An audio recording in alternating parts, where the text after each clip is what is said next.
علیکم د نور پیغام چینل ته خوش آمدید. موافقات عمر موافقات دې ته وایي چې د ده په زړه کې یو خبره الله چولې ده او هغه خبره ده د خوله نه ایستې ده او د هغې مطابق الله قرآن شریف کې آیت نازل کړی لکه یو څو درته صرف وایي کله چې مکه شریفه فتح شوه بیت الله سره خوا کې مقام ابراهیم ورته وایي نو ده حضور پاک ته عرض وکړ الله رسوله طواف مو وکړ آیا د دې طواف نه وروستو دې مقام ابراهیم کې یو 2 رکعاته نه کړ دی په عمرة القضا کې رشا ویله حضور پاک وفرمایلو منه ما ته خو چې د الله را طرف نه کوم حکم کېږي د هغې تابعداري ان اتبع الا ما یوحى الیه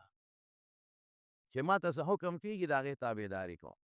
دې متعلق ما ته څه د الله را طرف نه حکم نه دی شوی خو دې خبرې پسې فورا رب العالمین آیت نازل کا واتخذوا من مقام ابراهیم مصلا چې تاسو د مقام ابراهیم سره 2 رکعاته نفل د دله داو الله اقصی آیت نازل کا نو د رسول الله مبارک د مقام ابراهیم نه شاته ودرېد داسې انداز باندې ودرېد چې مخ مقام ابراهیم ته راته او بیت الله شریف لومبو زمانه کې د ښځو د حجاب او پرده د مخ او د لاسونو او د خپو د سټ د مرۍ دا نه وه نوره وه د سینو د شا او دغه رنګې د خېټې او د پتونانو دا پرده وه خو د مخ پرده نه وه ښځې به داسې کولو مخ بار ګرځېدې سر که ښکاره و پروا به نه وه که لاسونه ولیچې به م ښکاره وي پروا به نه وه خپې خلک به یو بل کره داسې تلل لکه نن سبا چې رور کره ځي یا پلار لور کره ځي او یا رور خور کره ځي او د خور مخ ته م کتې شي د خور سر ته م کتې شي او د خور لاسونو ته م کتې شي او د خور خپو ته م کتې شي دقسې به عام خلک یو بل کره تلل صرف دومره وه چې حضور پاک وفرمایل چې یو بل کره ځې نو اجازت غواړئ بغیر د اجازت نه من ور داخلېږي نو حضرت عمر فاروق رضی الله عنه حضور پاک ته وفرمای او عرض وکړ الله رسوله پرده ډېره ضروري ده او که دا ښځو ته حکم وکړي چې دې مکمل پرده وکړي نو ښه به چې بار نه ګرځي په دې کوڅو کې د ضرورت دپاره ځي نو پټ مخ دې ځي بار دې نه ګرځي رب العالمین حکم نو نازل نو حضور پاک همغسې ووې چې ما ته د الله را طرف نه څه حکم نشته نو بیا الله پاک حکم نازل که وقرن فی بیوتکن ولا تبرجن تبرج الجاهلیت الاولی چې بس کور استلار کښېنې بې ضرورته به نه وځې او که بې ضرورته وځې نو جاهلیت کې چې کوم رسم و چې هغې مخ او سر او لیچې او خپې به بربنډو په دې طریقه به نه وځې فورا بیا خپل ګریوانونه خپلې سینې او خپل سرونه پټ کړئ دا حکم د ده کې راغی الله په حکم نازل اوس هم چې دا کوم ښځې ګوله او سر ګرځي او لوپټه په سر نه اچوي او سټ او مرۍ ښکاري او لیچې ښکاري لستوڼي لنډې وي او پنسي اوچتې کړي قسم په خدای چې ډېر لوی جرم او ګناه دا د جاهلیت رسم دی دا پیغمبر ختم کړی دی او زه حیران په دې یم چې خلک وایي دا نه موږ خو مسلمانان یو تاسو مولیان موږ ته اسلام ښایې پرده ښایې موږ ته خو پرده ستاسو نه ښه معلومه ده داسې شته پرده تا ته نه ده معلومه یا ایها النبی قل لازواجک وبناتک ونساء المؤمنین یدنین علیهن من جلابیبهن ای پیغمبر خپلو بیبیانو ته ووایه او خپلو لوڼو ته دې مو ووایه هغه بیبیانې چې د مسلمانانو میندې دي او د مسلمانانو ښځو ته مو ووایه چې په ځان باندې پړونې او لوپټې راواچي قرآن هم دا وایي پیغمبر هم دا وایي او نن سبا مونږ وایو چې مولا خبره کوي نو قسم دې د مونږ نه 2 لیشتې مخکې اوچتې روانې دي نه وایي ته په څه پوهېږې دین باندې زه ښه پوهېږم یعنې حیران به نن دا چې دا یو دې سوشل میډیا یو غم جوړ کړی دی په دې به ته حیران شې چې نن امي سړی چې هغه صرف د سکول یو 2 3 کتابه کتلي مولا ته دین ښایي نن مولا ته وایي ته په دین نه پوهېږې داسې مثال دی لکه یو پروفیسر ډاکټر دی او ما څه 2 3 کتابه کتلي دي او دا هغه پروفیسر ډاکټر ته یم چې ته په څه پوهېږې ته خو نه پوهېږې زه پوهېږم که نه د مرۍ په درد زه پوهېږم او په علاج زه پوهېږم او خېټه چې خوږ شي نو ما له چل راځي سپرکۍ به وخورم او باسکوپان ګولۍ به واچوم دا خو ما له هم چل راځي نو ما 2 3 ګولۍ یادې کړي دي پروفیسر ته یم ته نه پوهېږې نو ما پورې پروفیسر به خاندي که به نه خاندي یو زمیندار دی او زه هغه ته چل ښیم د زمیندارۍ. نو داسې خو زه هم په لاره پوهېږم، ما ته هم پته ده چې لوګان به داسې کوي او ګنې به داسې کوي، خو هغه طریقه خو نه ده چې کوم پوخ زمیندار نه ورځي او زه هغه ته چل ښیم چې مړه ته په څه پوهېږې او زه پوهېږم. دقه رنګه یم عالم 8 کاله په مدرسو کې رګړېدلی دی او د قرآن و حدیث نه خبر دی او بیا د هغې شرح یې کتلي دي او د پیغمبر حدیث یې ټول کتلي دي او درسونه یې کړي دي ټول عمر او ته هغه ته وایې ته نه پوهېږې او زه پوهېږم. ولې د سکول 2-3 کتابه دې کتلي دي. دقه لوی غم دی په سوشل میډیا به نن د اکثر دا لیډران شو یا د عام خلک شو، دا به په سوشل میډیا دا لیبرل خلک دا به کینې او دوی به ملا ته چل ښی. ته ما ته وایي چل ښی، ته وایي ښه وایي ته نه پوهېږې زه پوهېږم او وایي ستا ایمان نشته وایي زما ایمان دی. مې پته به دې په آخرت کې لګي انشاءالله العزیز. ستا د ایمان او زما د ایمان پته به آخر زمونږ خو ډېر کمزور یو ډېره جلانان یو. مونږ اوس هم حضور پاک په الله ته سوال کوو رب زدنی علما، یا الله ما له علم زیات کړې. نو مونږ د علم دعوې نه کوو چې مونږ سره په علم محیط دی، خو الله پاک د سره دی. خو بیا هم نه دي پکار هر چا له خپلو اوقاتو کې اوسېدل پکار دي، هر چا له خپل څادر کې خپې غځول پکار دي. نو دین به د عالم نه زده کې، زمینداري به د زمیندار نه زده کې، ډاکټري به ډاکټر نه زده کې، انجینري به د انجینیر نه زده کې، دوکانداري به د غټ تاجر او سوداګر نه زده کې. نو دې باندې خو مونږ نه پوهېږو. مونږ خو په منډۍ کې څاروي نه شو اخیستی، منډۍ کې مونږ څاروي نه شو اخیستی، په هغې نه پوهېږو. سوداګر به یې رالالي، زه به یې ګران علم هغه به یې راله ارزان والي. نو موږ په دین څه پوهېږو؟ زما وروڼو دا ذهن کې واچوه. دا نن لیبرل خلک، هغه خلک چې ځان ته مسلمان وایي، مونږ هم ورته کافر نه وایو. مونږ فتوې په چا نه لګو. ما ته یو سړي یو ځل وی تاسو فتوې مې نه مونږ فتوا نه لګو، خو چې څوک کافر شي مونږ یې خلکو ته ښکاره کړو چې دا عقیدې د کفر ده. زما څه کایي چې سړی د ایمان نه وباسم. مونږ غواړو چې خدای پاک مسلمانان ټول رادن نه کړي، دا کافر خدای مسلمانان کوي اسلام ته رادن نه شي. خو چې یو سړی د ما مخکې خدای پورې ټوکې کوي او رسول پورې ټوکې کوي او دین او اسلام او شریعت پورې، نو زه ورته نه وایم چې ته ما د ایمان نه وایي، زه خلکو ته ښکارم چې ګوره دا عقیده ده چې دا د کفر عقیده ده. د دې سړي نه ځان ساتئ. دا هېڅوک به ونه کړي چې سړی به د اسلام نه وباسي او کافر کوي به. مونږ خو خدای نه سوال کوو چې یا الله کافران ټول مسلمانان کړي او الله چې څومره کافران دي او منافقین دي خدای سوچه مسلمانان یې کړي او د اسلام د سپین بیرغ او د رسول الله مبارک د اسلامي جنډې لاندې خدای ټول داخل کړي. مونږ خو د خدای نه دا سوال کوو او د قرآن د جنډې لاندې او د پیغمبر د سنتو د جنډې لاندې پروردګاره داخل.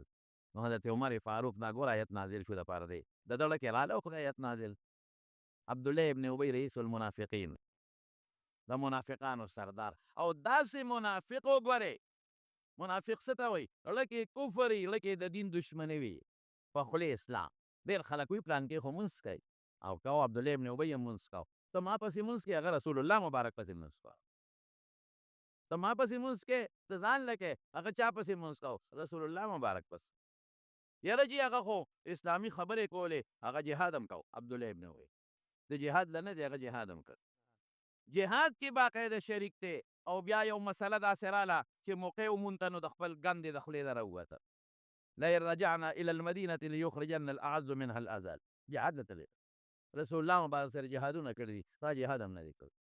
ریاض الجنت کې به ناستو حضور پاک سره فی روضة من ریاض الجنه، مدینه منوره کې به ناستو، هغه د دې زمانې خلکو نه دي کړي. منځونه کړي دي، روجې نیولې دي، صدقې به یې ورکولې. وی بندې کې را صدقې اخره کې یو ځل وایي د حضور پاک په دې ملګرو باندې خپلو ملګرو ته وایي داسې کړي دي. هغه خو مونځ پیغمبر پسې کړی دی، مسجد نبوي کې مونځونه کړي دي، زکاتونه یې ورکړي دي، صدقې یې ورکړي دي، جهادونه یې کړي دي او دونه په پیغمبر مبارک اعتماد او دونه اعتماد چې کله مړ کېده زوی ته یې وصیت وکړه بچې ما له به د حضور پاک کمیس راوړی هغې کې به ښخی. دونه په پیغمبر اعتماد و. د دې زمانې منافقینو په شانتې نه چې په ملا باندې عدم اعتماد، داسې اعتماد و. او بیا پرې خپل زوی ته وصیت وکړه بچې جنازه به زما رسول الله مبارک کوي. یعنې څونه اعتماد دی. خوله کې د پیغمبر دشمن، په خولې ښځه به زړه کې د اسلام دشمن، زړه کې د پیغمبر دشمن، زړه کې پیغمبر نه منه چې ته ولې رالې او زمونږ مشر ستا مشري شوه. په دې سخت خفه و. دا ګورې صفا درته ویل په دې خفه و چې زموږ خو د مدینې بادشاه خو زه جوړېدم او ته د باره رالې او مدینه قبضه شوه او خلقو الله پاک عزت خو د خدای په لاس کې دی. پیغمبري خو خدای تعالی ظالمه نه ده درکړې، رسول الله مبارک له ورکړې ده. نو په دې باندې زړه سوځېدلی و چې د بار نه راغې د مکې نه او زمونږ د ټولې علاقې مشر کو. پیغمبر مبارک خو ځان ته مشر نه دی ویلی، الله ورته ویلي ده. صحابه تابعداري کړې ده. په دې اړه سوځېده دړنې پیغمبر نو منلې، دړنې اسلام او دین نه دی منلې. نور اعتماد یې څومره دی په حضور پاک. مونځ ورپسې کوي ما له به جنازه دی کوي حضور پاک او په ماله به د هغه کمیس راوړی رسول الله مبارک او د احد متعلق میټینګ کیږي هغې کې هم شرکت کوي هغې کې هم شرکت کوي دړنې پیغمبر نه دی منلی د احد په جهاد کې د لارې نه واپس شو سپېره بچی وی دا ماته جهاد نه ښکاري چې دا وګوره پیغمبر کوي وی دا ماته جهاد نه ښکاري خپله رای قایموي د قرآن خلاف بله رای قایموي د اسلام او د دین خلاف بله رای قایموي د پیغمبر خلاف پیغمبر روان دی احد له او دې څه وایي وی دا جهاد نه دی لو نعلم جهاد قتالا وی که دا موږ ته جهاد ښکارېدی موږ به تاسو سره وتی موږ ځانونه نه وژنو نیمې لارې نه واپس شو که دړنه یې پیغمبر منلی وي نو بیا د پیغمبر چې چا دړنه منلی د هغه نه مخکې روان دی خپلو سینو باندې غشي تمبولي پیغمبر چې چا دړنه منلی دی نو هغه بیا په احد کې توری او نیزو ته خپل لاسونه نیولي دي د حضرت طلحه لس څوارلس ځایه لاس زخمي شوی دی خو د پیغمبر مبارک دفاع یې کړ پیغمبر چې چا منلی دی هغه بیا دې ته نه دی کتلی نو ګوره ړنی نه دی منلی خلک وایي دا مونځ کوي هغه نه کوه څه ړنی نه منلی نو چې رسول الله صلی الله ورې دړنه دین کې څوک اوس هم نه مني او دین پورې ټوکې کوي او دین پورې خنداګانې کوي او ګیرې ته سپک ګوري سپک یو دا چې خرئ دا خو خبره ګناه ده خو چې سپک ګوري پټکو ته او دا دین ته او دا شریعت ته او دا قرآن او دا سنت او دا پرده دا اسلام والا خلک نه دی دا لیبرل دي په دې صرف جامه د اسلام پرته ده دننه دین نه دی خوښه خو په خولې ویلی نه شي کله ته خدای ګن راوباسي ګن ده ګن کله خدای راوباسي کوم لوښي کې چې غم شوی دی هغه ترې راوځي زموږ د عرب وایي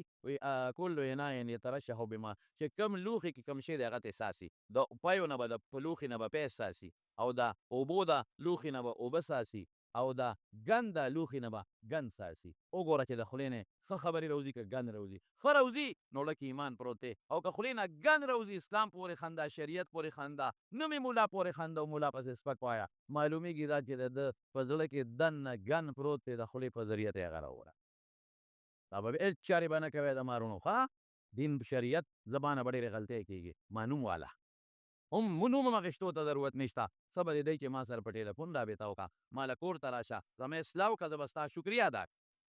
شکر به ادا کړم بل عالم کې څه غلطي وي نو هغه پسې لاړ شه کور ته پیاله چای به هم در باندې وڅکي وایي ته شریعت د دې کار خلاف ورزي کې نو که هغه نه پوله خو تا به پوهې کړي اګه نه ته به یې پوهې کړې هېڅ خبره نشته دی کمې خو په هر چا کې شته ممکن ته په ټولو کې شته خو چې ته نومې ملا یادې نومې عالم یادې نومې مدرسه یادې معلومیږي دا چې دننه په خېټه کې دننه ګن پروت دی په خولې ګن راووت دا به نه کوې زما اواز چې څوک هم اورې او څوک دلته یې که بار یې بار ملکونو کې او هر ځای کې بچې زما خبرې د نصیحت وي پر یو بد نه ګڼئ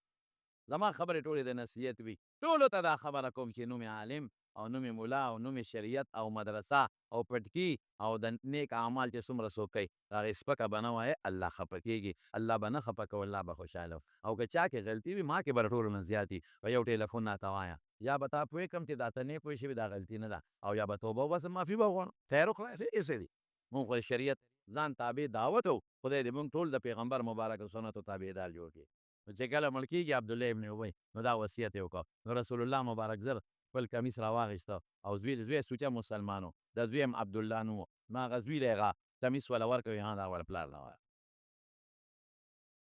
ولې کمیس ورکوه غوښتې یې نمبر 1 پیغمبر مبارک ډېر زیات ښه سلوک کوونکی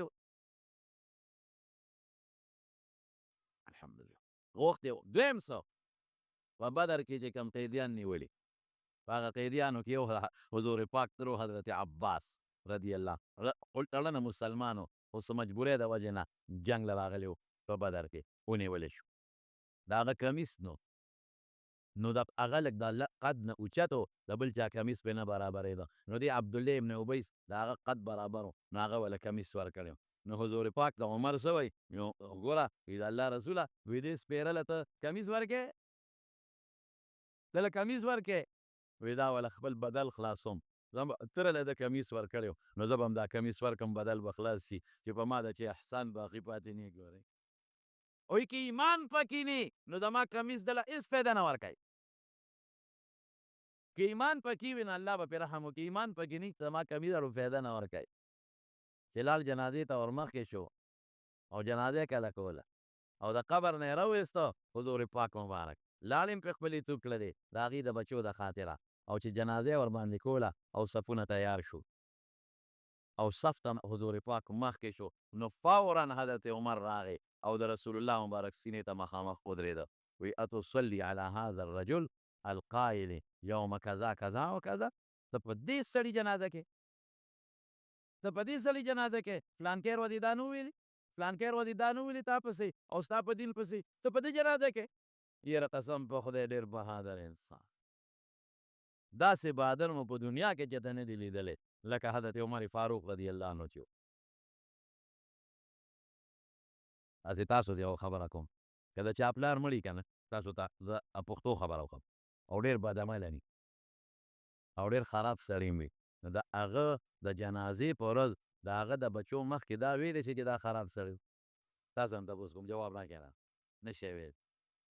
هغوی به وایي چې هر څه چې دي زموږ پلار دی، موږ له سترګو کې ګولې ګوتې رامندې. او بیا د جنازې په ورځ که پلار ډېره مو خرابي، خو روان زوی یم بیا جاړي، چې پلار سره روان یې غم جاجی. هغه د پلار جدایي ډېر ګران کار دی، احسان کار نه دی، ډېر ګران کار دی د پلار جدایي. د جنازې په ورځ باندې او بیا پلار دی، او بیا هغه پلار چې د مدینې مشر و، که حضور پاک نه وی راغلی، یو څو ورځې لیټ شوی وی، یو څو میاشتې، نو ده ته پټکې د مشریت تاج د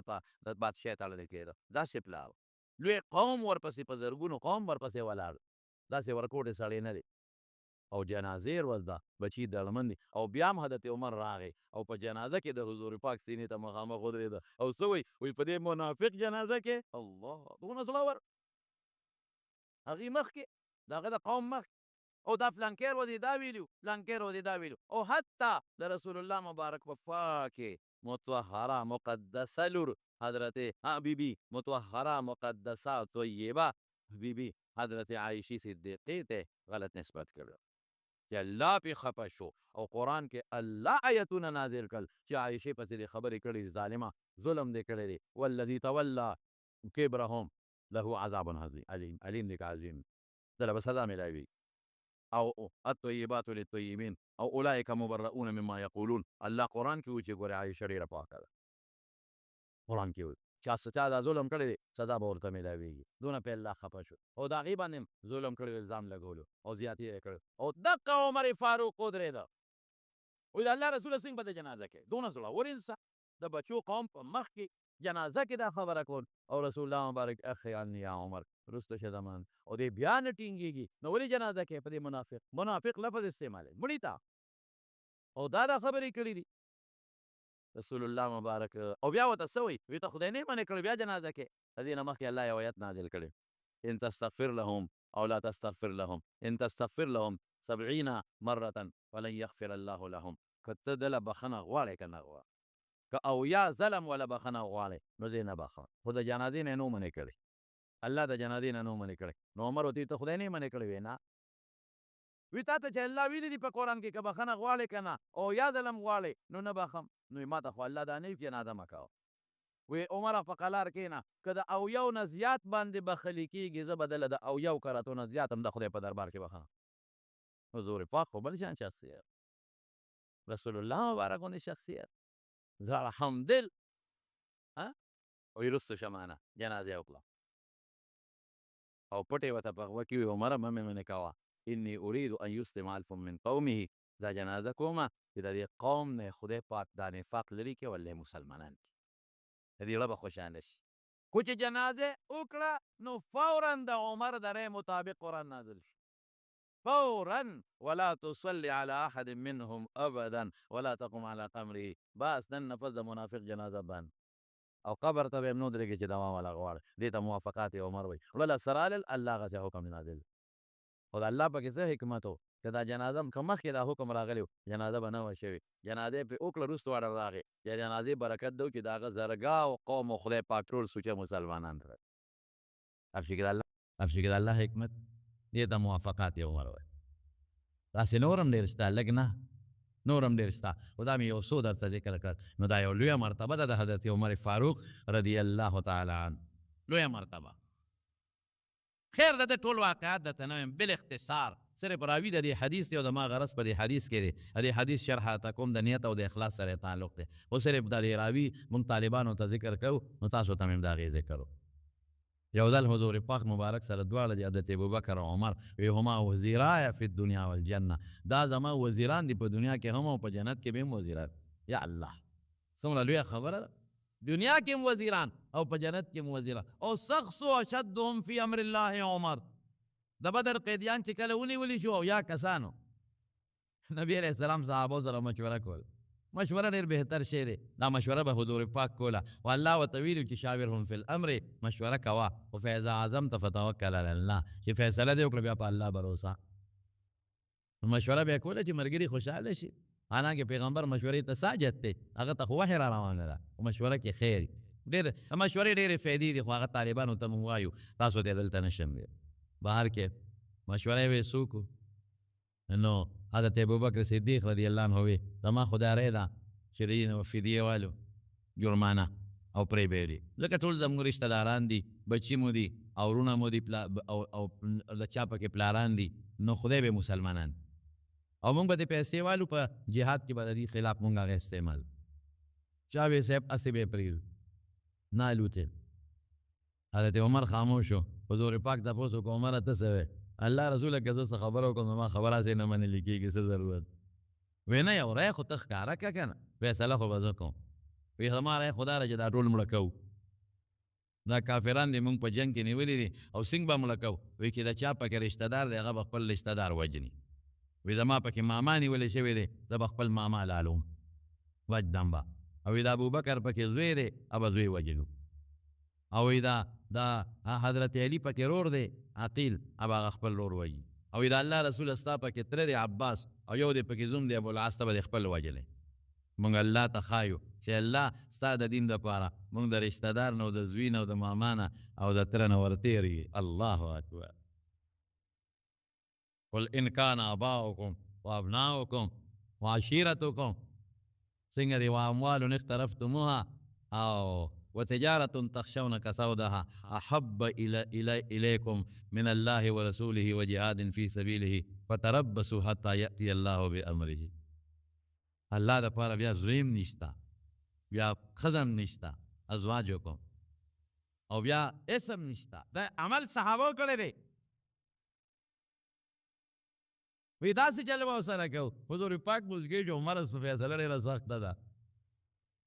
یو عمر و یو ورسره بل ملګری، رسول الله مبارک فیصله په دې وکړه چې د فدیې به دې والو. هغه ته دا پته هم وه الله پاک به دا خلک واقعي هغه ټول خدای پاک اکثریت مسلمانان کړ. هغه عقیل مسلمان شو، هغه عباس راغی مسلمان شو، هغه د ابوبکر صدیق زوی راغی عبدالرحمن مسلمان شو، هغه ټول خدای پاک ابوالعاص راغی د حضور پاک زوم الله رستو مسلمان کړ، ټول الله مسلمانان کړل. زما وروڼو فیصله څه خبر یې؟ حضرت جبریل راغی او حضور پاک مبارک ته څه فرمایي؟ څه وایي؟ وی د الله رسوله وی ته څه کوې دې سره پرېږدې؟ دا پرېږدې؟ وی بس مشوره دا ده چې پرېږدو. یو خبره درته کوم، وی که دا اویا دې پرېښودل نو آینده کال به اویا درنه ګورې مړ کېږي. که دا اویا دې پرېښودل آینده کال به اویا درنه مري. نو رسول الله مبارک صحابو ته وفرمایل وی داسې وی مړه دې شي که نه جنت ته به ځو که نه؟ کوم خوا به ځو؟ جنت. الله صحابو زندگی ټوله جنت سره وه، جنت ته به ځو که نه؟ لکه مړه شو. وروستو بیا الله پاک رسول الله مبارک ته زړه کې واچول د وحی په ذریعه چې چونکې تاله الله اختیار درکړی و، ګنې پکار دا وه چې د اویا وجلې شوې وې. ما کان لنبي ان یکون له اسرى حتی یسخن فی الارض، د اویا وجل پکار. او رسول الله مبارک او فرمایل وی چونکې خدای اختیار را کړی ګنې وی اور را کوز شوی و د مدینې غاړه کې پروت و، عمر او دغه یو ملګري به بچو باقي به یې ټول سوځولي. داسې رایه وه د حضرت عمر. هقسې خدای قرآن نازل مخکې نه نازل او پرېږدې د خیر دی، حکمت دی پکې، دا به کولوم شي او پیسې به واخلو مسلمانان او بیا به مسلمانان وروسته د عمر مطابق حکم نازل.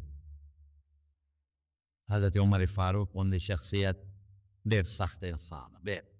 ځکه خو رسول الله صلی الله علیه وسلم فرمایي که نه وی پخوا به پیغمبران به راتلل واړه واړه په یو قوم کې پیغمبران به وی که زما نه پس بل څوک داسې راته چې د اسمان نه ورته وحی راتله یعنې پیغمبر ابا عمر و. داسې یو شخصیت او د مارونو یو سوال به د الله نه کوم څه به وي اللهم ارزقني الشهادة في سبيله واجعل موتي في بلد رسوله. خدای شهادت دنه غواړم، شهادت را نصیب. ولې شهید زوی مقام دی. ارواح الشهداء في جوف طير خضر لها قناديل معلقة تحت العرش تسرح من الجنة حيث شاءت. چې د شهداو د روحونه په جنت کې وي او جنت کې د الله د عرش لاندې به دوی له خدای ځای نه مقرر کړي هلته به او چې کوم ځای جنت کې خواښې چکرې به لګوي.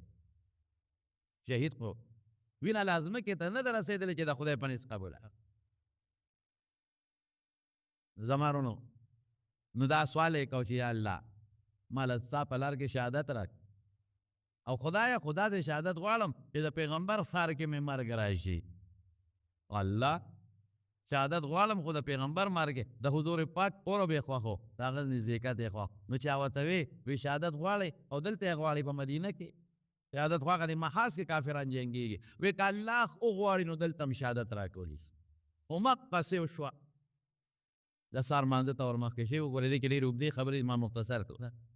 د سهار مانځه ته ورمخکې شوي وو مونځ یې کوو او عموما به د سهار په مانځه کې صورت یوسف وی او چې دې ایت له به راغی که نه د حضرت یعقوب علیه السلام چې بچي پسې خفه و یوسف علیه السلام پسې انما اشکو بثي وحزني الى الله انما اشکو بثي وحزني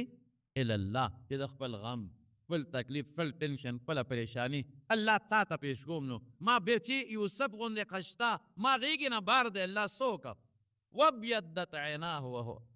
من الکذب وهو کظیم. سترګې تکې سپینې شوې حضرت یوسف پسې او ډېر غمجن و.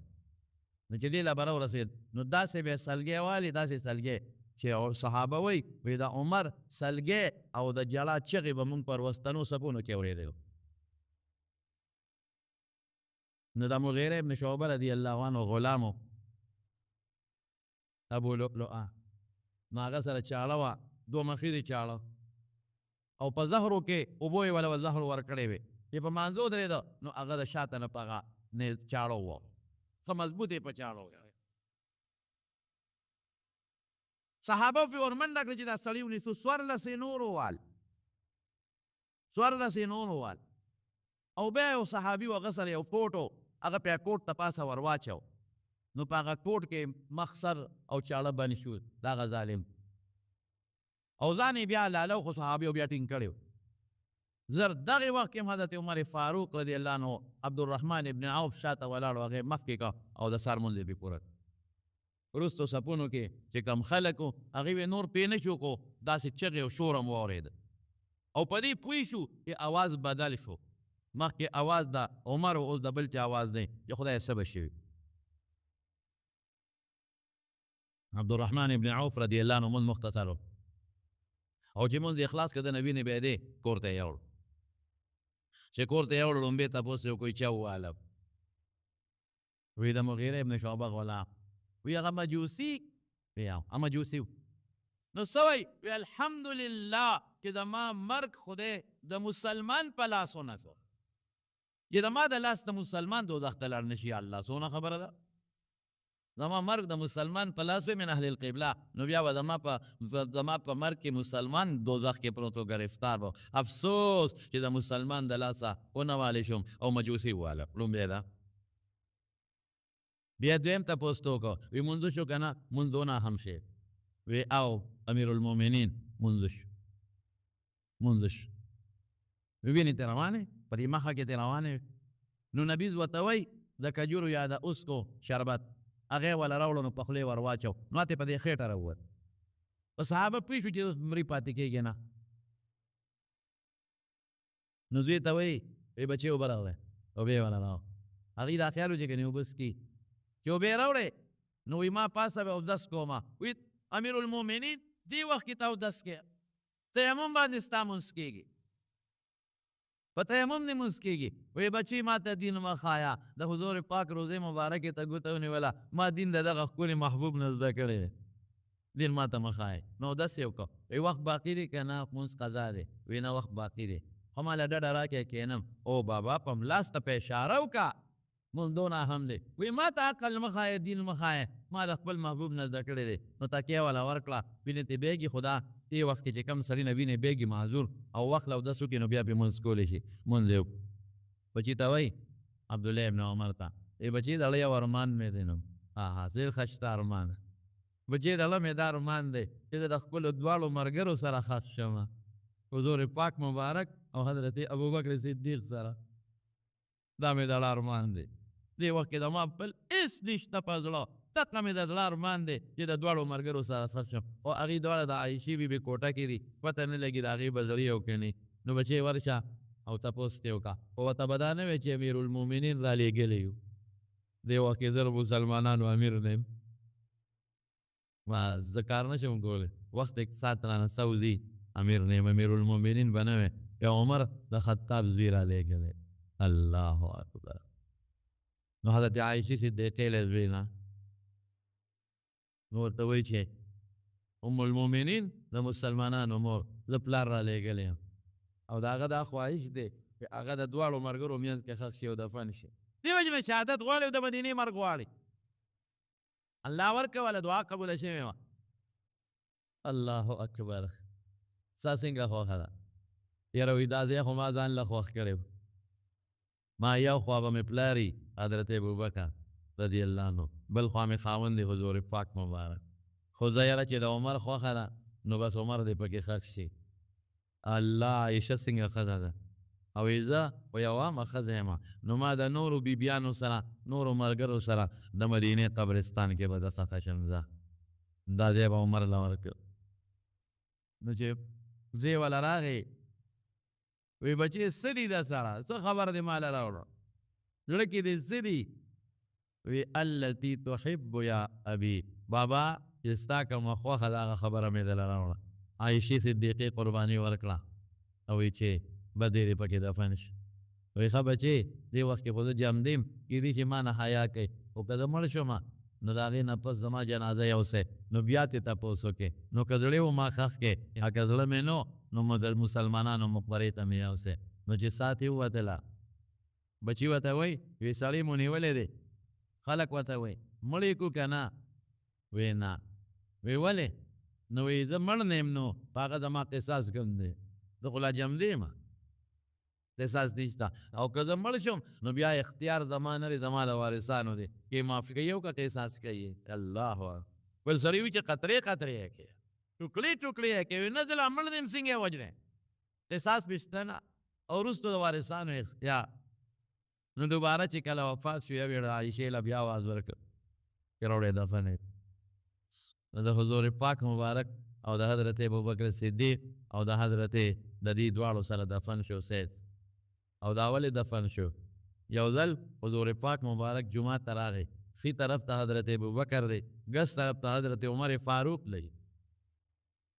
دواړه ملګري دي یاران دوستان نو ابوبکر یې په دې ښي لاسونی وه ابوبکر یې په دې ښي لاسونی وه او عمر یې په دې ګس لاسونی وه او صحابو ته یې مخ کړې وی هاکذا نبعث یوم القیامت وی قیامت په ورځ به مونږ قبرونو نه دغسې راپاڅو صحابه ډېر لوی مقام لري صاحب او بیا حضرت عمر فاروق ډېر لوی مقام لري لږ نه ډېر لوی مقام دین دپاره ډېر لوی خدمت کړی او ډېر عاجزي تېره کړې ده ډېر عاجزي مینا کې روان دي لوی فوج دی ورسره جرنیلو صاحب لوی فوج دی ورسره او مینا کې روان دي یو غونډۍ ته وخته او خلکو ته ودرېږي او ناګانه په چغو چغو په جلا شو او دې ګریوان ته لاس واچو او ای عمر ځان پیژنې که نه تا ته خلک امیرالمؤمنین وایي نن ستا په خولې لښکرې مخکې وروستو منډې وایي 1,60,000 غټ غټ کلي او ښاریې د حضرت عمر فاروق په زمانه کې فتح شوي 1,36,000 22 لکه مربع میل ته حکومت د اسلام رسېدلی دی 22 لکه مربع میل دا ټول جزیرة العرب مصر کسرا چې سوپر طاقت و هغه فتح شوی یمن عراق کوفه بصره ایران صرف دومره چې افغانستان ته د حضرت عثمان رضی الله عنه زمانه کې فتح شوی حضرت عثمان رضی الله عنه زمانه کابل فتح شوی کابل د هغه زمانه کې فتح شوی د حضرت عثمان رضی الله عنه زمانه کې او بیا چې کابل فتح شو نو بیا په دې دغه باندې دا څه ورته وایي خوست او پکتیا په دې علاقه باندې صحابه راغلي او بیا زبردست جهادونه یې کړي دي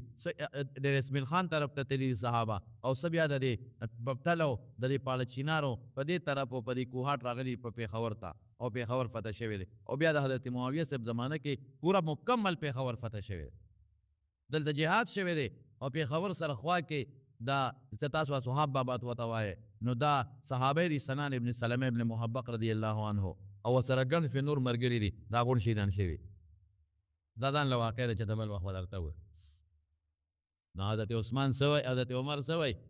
عمره ځان پېژنې وایي دلته به دې اوښان څارول دې ځای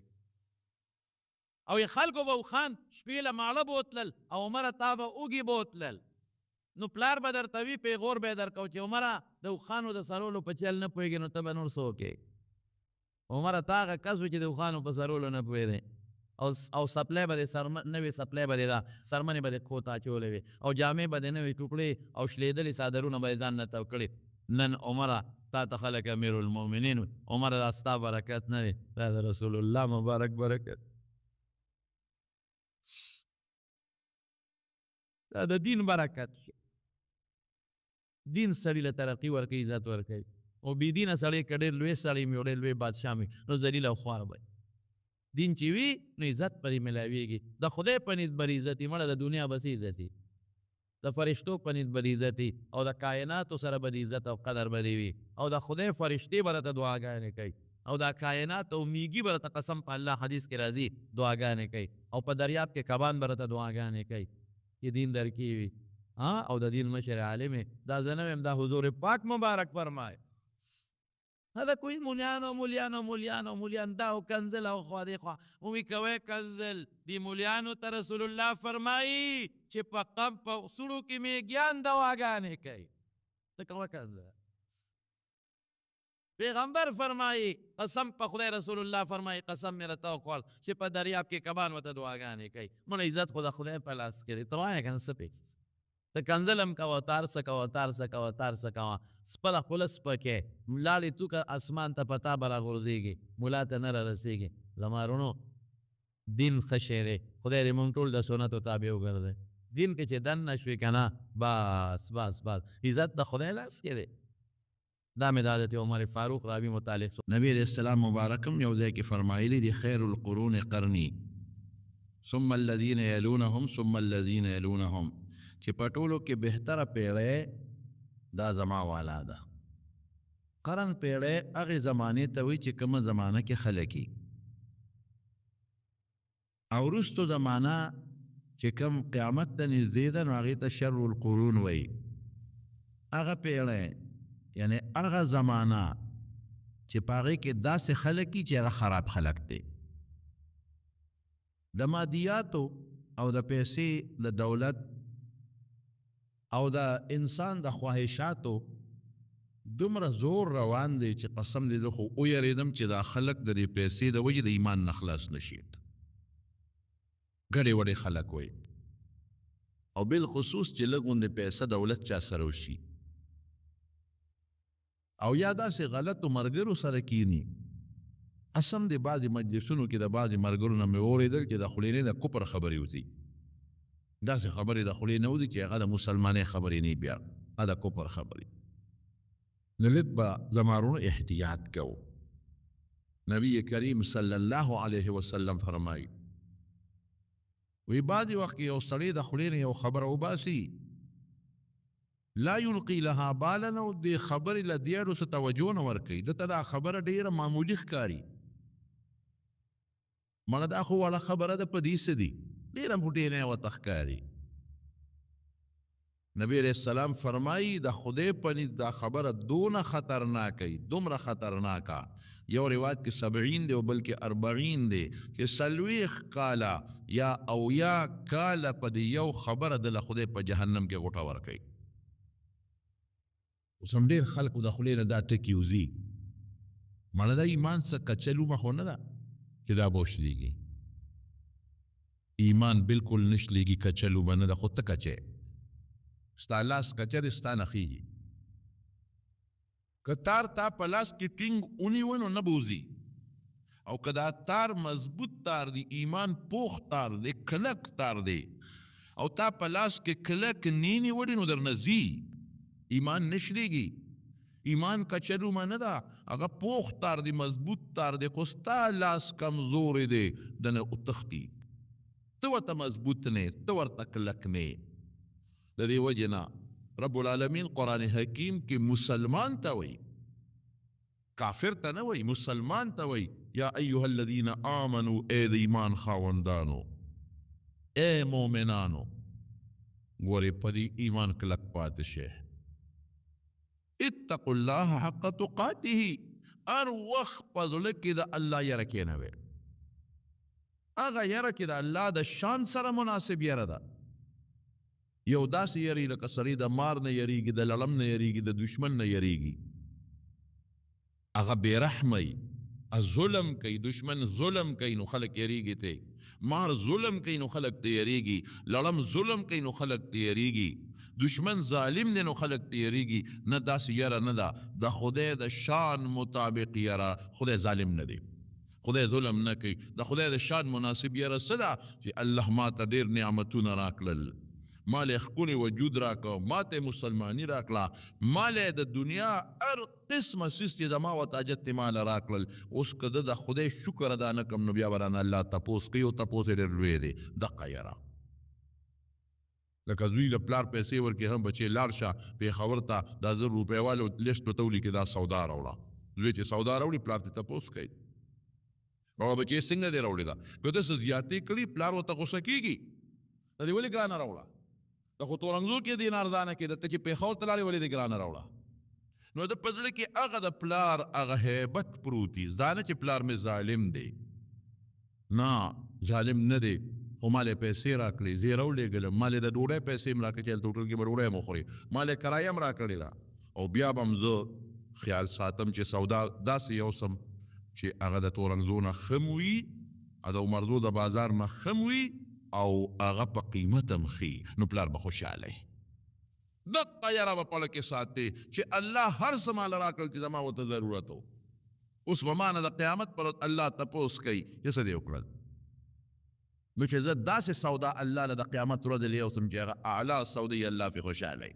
چې الله کومه سودا غواړي، او ښایسته ښکلی شي وله یوسم، عبادت وله یوسم، خو داسې عبادت نه چې 2 نمبر عبادت وي، ښکلی عبادت وله یوسم، ښایسته عبادت وله یوسم چې الله خوشحاله شي. هسې نه چې الله ما ته وي ښه ما خو ته د ایمان سودا له لېږلې وي، تا د کفر سودا کړې ده، ما خو د نیک عمل سودا له لېږلې وي، او تا خو د بد عملۍ سودا کړې ده، او یا نیک عمل خو دې کړی دی خو ښایسته سودا دې نه ده کړې، 2 نمبر دې کړې ده، 2 نمبر عبادت دې راوړی دی. نو بیا به الله غوسه وي. بیا ورپسې الله څه وایي؟ ولا تموتن الا وانتم مسلمون. دا مومن ته وایي، مسلمان ته وایي چې ګورې د ایمان نه خلاص راله را نه شي. ګورې مومن خو یې ایمان دې راوړی دی، مسلمان خو یې، او په دې مسلمانۍ او اسلام ټینګ شه، ګورئ په دې کلک شه. دا د نه ونه دي، دا لوبه د ایمان د لاس نه دي ونه دي. ولا تموتن الا وانتم مسلمون. اے مومنه ګورې چې مرې نو په داسې وخت کې ماله راشه چې ستا په زړه کې اسلام او ایمان پروت دی، بلکې انتم مسلمون لفظ راغی، مؤمنون لفظ رانغی چې ته تابعدار ماله راشي، چې ته ماله د قیامت پر ورځ راځې، چې ته تابعدار والا سب کې راځې، چې ته قبر ته بچي وړي، نو چې د نبي کریم صلی الله علیه وسلم او زما د تابعدارانو په صف کې ماله راشي. الله یې دقه زموږ نصیب. دا په دین کلکوالی او ټینګوالی، چې د پیسې د لالچ نه دین در نه خلاص نشي، هسې نه چې د پیسې د لالچ د وجې نه ایمان در نه خلاص نشي. او قسم په خدای چې دا په صحابو کې موجود دی، دا خود رسول الله صلی الله علیه وسلم په مکه مکرمه کې چې کله کافران لاړل او ابو طالب له په جرګه لاړل، ما بار بار دا واقعه تاسو ته ویلې، یو ځل نه یا دهاني درته کوم چې دې څه غواړي موږ ورکوو، او د دین چې کوم خوښ دی ادم چلی موږ یې نه منې کوو. په یو نقطه دې را سره مذاکرات وکړو، جوړه دې را سره وکړي چې زمونږ په دې خدایانو پسې دې بد رد نه وایي. بعض دې خپل منځ هم کوي، خپله روژه دې هم کوي، او د سره خپل ملګري دي چې څه خوښه یې کوي بس نور سره موږ زړه نه ستړي کوو خو زموږ د خدایانو بد دی نه وي په دا نقطه مذاکراتو کې نبی علیه السلام مبارک حضور پاک راوغوښته دا ابو طالب حضور پاک راوغوښته او ابو طالب دغه وخت کې د ټولو عربو په مشرانو سردارانو کې دی او خلک یې ډېر لوی قدر کوي او ډېر لوی عزت یې کوي او د پیغمبر علیه السلام کې څه و د ابو طالب د برکته و چې راویې غوښته مشران ورسره ټول کافران ابو جهل وغیره ناست دي ابو طالب ورته څه وایي په ډېر عجیبه انداز بچې ورواره بس دی ښه دې سره جوړه کړه لکه اکثر دوه خلک روانه راشي نو مذاکرات خو په مال کېږي په دولت کېږي څوک به خپل حق پرېږدي څوک به خپل حق پرېږدي په کور هم کېږي دا لکه دا نیم کور مې درته پرېښود خو په ایمان خو سودا نه کېږي په ایمان کې خو مذاکرات نه کېږي چې یو سړی تا ته ویل دا مذاکرات کوو هندو درته وایي او څه نیمه مسلماني ته پرېږده او نیم هندوتوب به زه پرېږدم په دې خو کار نه کېږي مسلماني خو یو انچ هم نشي پرېښودی یو معمولي غوندې ویښته بر هم نشي پرېښودی نو په دې مذاکرات کېږي نه هغه راغې ورواره دا قوم دې سره جوړه کوي کاکاجي څه جوړه کوي دې وایي که دې ښځه غواړي چې څو یې خوښي نو ورکوو موږ له فخر هم دی کې د خپل لور ورکو هوښیار هم دی خشته هم دی او د لوی نسب سره تعلق په تجارت هم پوهېږي مال غواړي ورکوو که د دې مکې مشري غواړو نو مشري او بادشاهي هم وله ورکوو ورواره بس دا خبرې د دوی ټیک دي څه جوړه ورسره وکړه زم ستړی یم نور د وس مې نه کېږي او د ټول قوم مقابله ورواره تا ته هم ګرانه ده او ما ته هم ګرانه زم نشم کولی اوسه پورې مې وکړه باقي زما نور طبیعت ګډوډ دی نشم کولی ګوره یو دمکي نبي علیه السلام ته میلاو شو یو زور هم میلاو شو چې زه دې شاته ولاړ یم نور د نظم رستو کېږم نو خامخا څه چل وکړه اوس پیغمبر علیه السلام استقامت ته ګوره که نه په ایمان پختګي او کلکوالی اس مې په دې کې پوټې غوندې رعایت هم ورنه کوو دی ورته ونه وایي چې ښه زه ټیک ده دا خپل خدای به زه یادوم او ستاسو خدایان به نه چېړم دقه باندې خبره ده دی ونه وایي څه وایي ورته وایي کاکاجي دا چې کومه خبره ما ته الله ویلې ده زه د خدای پیغمبر یم که د یو لاس کې راته دوی نور کېدي او په دې بله کې راته سپومې کېدي والله که دا خبره پرېږده پرېښودو والا نشته تو زما ایمان دی ایمان کې دویمه خبره منه ایمان کې سودا کول خو نه دي دا خو د ما د پیغمبرۍ منصب او مقصد دی دی کې څنګه وکړم ما ته خو الله لیږلی دی چې دا خلکو ته وښایه چې دا بوتان ګورې خدایان نه دی دا تاسو د خپل لاس نه مورتې جوړې کړي دي تاسو له نه فایده در کولی شي او نه درته ضرر در رسولی شي نو ته خو راغلی دی دپاره یم نو چې کوم مقصد د الله زه رالیږلی هغه مقصد ولې پرېږدم کاکاجي خفه کېږه ما که ته د قوم نه مجبور او تنګ شوی یې او تا له تکلیفي نو خیر تا نه هم ګیله نه کوم هېڅ پروا نشته زما الله شته او سترګو کې اوښکې وګرځېدې وې ورته پته ولګېدله چې دا د کاکا په زور خو ما ته اوسه پورې چا غږ نه کو زما د دې تره د وجې نه خلکو زما قدر کو او معلومېږي دا چې تر مې رانه لکه چې وروسته شو نو سترګو کې اوښکې وګرځېدې او شی یې کلارول شو بس زه خپله خبره باندې سمجوته نه کوم هېڅ سمجوته نه کوم هېڅ دویمه خبره دی کې منل نشته او بس ټیک ته مې وجني نو بس ستا د خدای لاس کې ده د دوی اختیار دی او ته رستو کېږې نو خیر دی بس ته مجبوره یې نو د هغه خو ماشوم لوی کړی دی ورسره پاتې دی ورته یې ورواره ته دی خو رامخکې ما ته لږ غوندې یا رسول الله مبارک ته وکتل اوښکو ته یې وکتل لږ رامخکې ما ته ته څه وایې چې زه به دې پرېږدم ځه چې څه دې خوښه یې وایه او دا چې کوم سرداران دي د دې مکې د دوی لاس خلاص هېڅ فکر ونه کړي زه دې شاته ودرول ایمان نه راوړي لیکن د رسول الله مبارک له ډاډ ورکړو ډېر استقامت دې ته کلکوالی وي په میدان ودرېدل ایمان دقه شی دی بس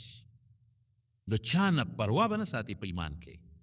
نه به د پلار پروا ساتي نه به د مور پروا ساتي نه به د قوم پروا ساتي نه به د بدماش پروا ساتي نه به د خان پروا ساتي نه به د غریب پروا ساتي هېچا پروا به نه ساتي خدای او رسول او عقیده به د هر چا نه مخکې وي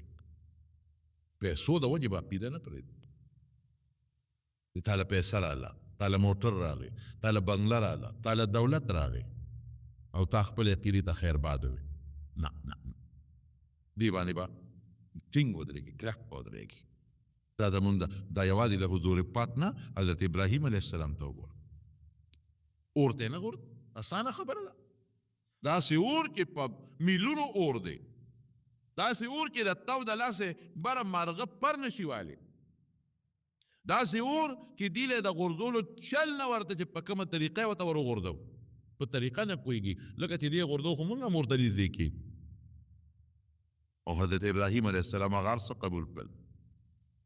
خپل ایمان برقرار وسات، هېڅ پروا نشته. د الله خو بیا مدد کوي، د حضور پاک مدد یې ونه کړه. اما کافر خدای څه مردار کړل او څه مسلمانان شو. او هغه ابراهیم علیه السلام چې ورته وغورځو نو فرشتې به راځي، فرشتې د هوا فرشته راځي، الله ماته حکم وکړه وي ته لاړ شه که ابراهیم در مدد غواړي نو ورکړه، خو تپوس دې وکړه. د باران فرشته راځي، زه الله باران به وکړم، اجازت راکړه چې دا اور مړ کړم، هوا به راولم او دا اور به اوچت کړم او د نمرودیانو په دا کورونو کې به یې ور وغورځوم. نه خیر که کوئ اجازت دی درته خو د هغه نه اول تپوس وکړئ. ابراهیم علیه السلام د راځي څنګه وکړو؟ نه زما رب زما حالینی، چاته مې سجد نشته، هوا والا فرشتې ضرورت نشته، باران والا فرشتې ضرورت نشته، الله ماوین. او الله باقي ورته وایي یا نار کونی بردا وسلاما علی ابراهیم. یخشه او دومره یخ هم نه چې دنه په یخنۍ کې نقصان نشي، معتدل کې نه یخ او نه ګرم. د ابراهیم علیه السلام کړي وطن یې پرېنښود، ایمان یې ټینګ وساته. کله چې صحابو په فارس باندې حمله وکړه، خو لوی علاقه وه، لکه د امریکې چې دا کوم ریاستونه دي نن سبا، داسې واړه واړه ریاستونو یو یو به یې قبضه کو، یو یو به یې قبضه کو. د فارس چې کوم بادشاه او مشر هغه وی دې خلکو سره څوک وو، دې خو موږ نه یو کلي نیسي او رامخکې کېږي، یو علاقه رانه نیسي او رامخکې کېږي. وزیرانو دې بادشاه ته وی داسې وکړه چې دې کې مشران کوم دی راوغواړه، د مذاکراتو په بانه چې مذاکرات، او روب پې واچوه چې ویري، سترګې پې راوباسه، او دا شلېدلو جامو والا دي چې جامې سمې نشته، سپلیم پکې د ډېرو نشته، او فسې تورې دي زنګ شوې. ته ورته خپل فوج ودروه او دوی راوله چې مذاکرات کوو. نو ورسره خبرې وکړه او لږ روب پې واچوه، ویروه. دی به ویریږي، خپل فوج ته به وایي چې لکه دا خو شاته ډېر لوی طاقت دی، موږ خو په دې بانډو کې جنګېږو، خو بادشاه سره خو ډېر لوی طاقت دی، بلا فوج دی ورسره، بلا تورې دي، نیزې دي، وبه یېري. یاره وایي دا ښه تجویز دی. د مسلمانانو د فوج چې کوم سپه سالار و هغې وغوښتل، بادشاه ته مخامخ ودرېد، او چې دا کوم سپه سالار دی جرنیل، د ده غریب جامې شلېدلي، لاندې لنګ ول پرتوګم دي، او کمیس په دی چې کوم صادر دی ځای په دی سوري وریږي، او توره ورسره مخامخ بادشاه ته ودرېد. بادشاه پرې ور وغورځو، وایي تاسو څه غواړئ زما نه؟ ته ولې مدینې نه واپس راغلې؟ او ته دې فوج ته نه ګورې؟ دا چې ما سره شاته کوم د په لکونو فوج شاته ولاړ دی نه ګورې؟ ځان وژنئ. تاسو د دې دومره لکونو فوج دا زرګونه کسان مقابله کولی شي؟ تاسو خو یو څو سوه کسان یې، او دا لکونه ما سره شاته ولاړ دي،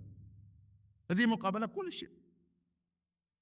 آرډر درته کوم مړه مې در باندې خفه کېږي نو مې چې وم نیسم، او داسې چل در سره وکړم چې یاد وساتئ، نشانه د عبرت ته نه جوړه کړم. مړه مې در باندې خفه کېږي، رو مې غوښتی خپلو ملګرو ته دې ووایه فټافټ ځئ، ته زما مقابله کولی شئ؟ هغه ورته وی بالکل ستا مقابله کولی شي. نو روب پې پرېنه، نه رنګ زیړ شو، نه سترګې زیړې شوې، نه پې راپرپې راغلو، دقسې په میدان کې ورته کلک ولاړ دي، توره ورسره ده، بالکل ستا مقابله کولی شي. دا مو وایه ته زما د دې دومره فوج مقابله څنګه کې؟ وی زه یې په دې کوم چې زما د ایمان دی که زه ستا د فوج د لاسه مړ شم نو دنیا نه به ما له خدای بهتر ځای راکړي چې هغې ته جنت وایي، او که جمدې پاتې شم نو ستا راتګ به ما له خدای راکړي، او که ستا دا فوجیان مړه شو نو دلته یم د ذلت ژوند دی او دوزخ ته به، او که جمدي پاتې شو نو زه به ترې ټیکه سوالم او زما ښکو خدمت به کوي، ما د به ټټۍ څه پاتې. چې بادشاه دا خبره واورېده، بادشاه وایي دا څه مسله ده؟ یا لب ته وګوره، جامو ته وګوره، او دې نیغو خبرو ته وګوره. وایي ته غواړې ما نه څه غواړې؟ تا مقصد څه دی؟ بچې غواړې؟ وایي نه بچې نه غواړم. څه غواړې؟ وایي زما د رسول الله مبارک یوه خبره ده واوره، ادا ده چې اسلم تسلم، مسلمان شي. چې مسلمان شي نو تسلم، ستا حکومت، ستا فوج، ستا قوم، ستا کلی، هر څه به درته محفوظ پاتې شي.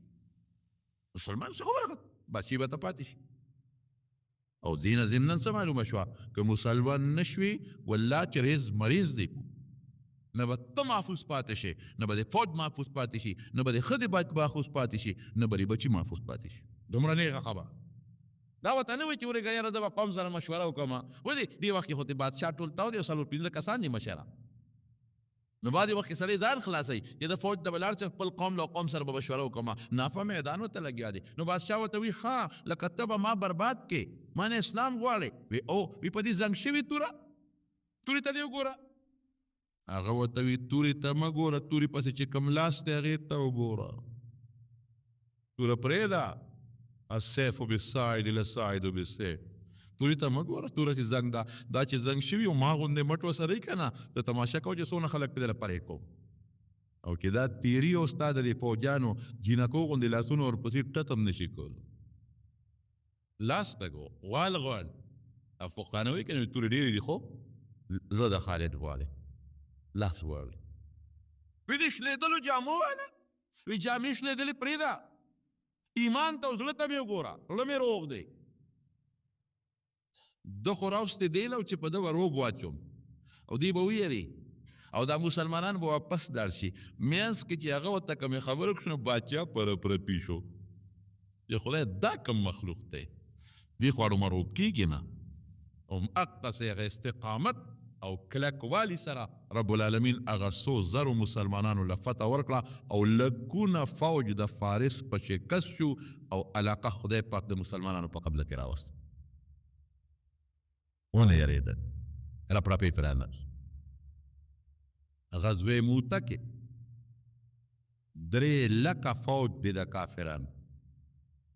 3 لکه فوج، بلکې یو ځای کې 7 لکه دی او مسلمانان 3 زره، یو پسل ته هغه زیات دي.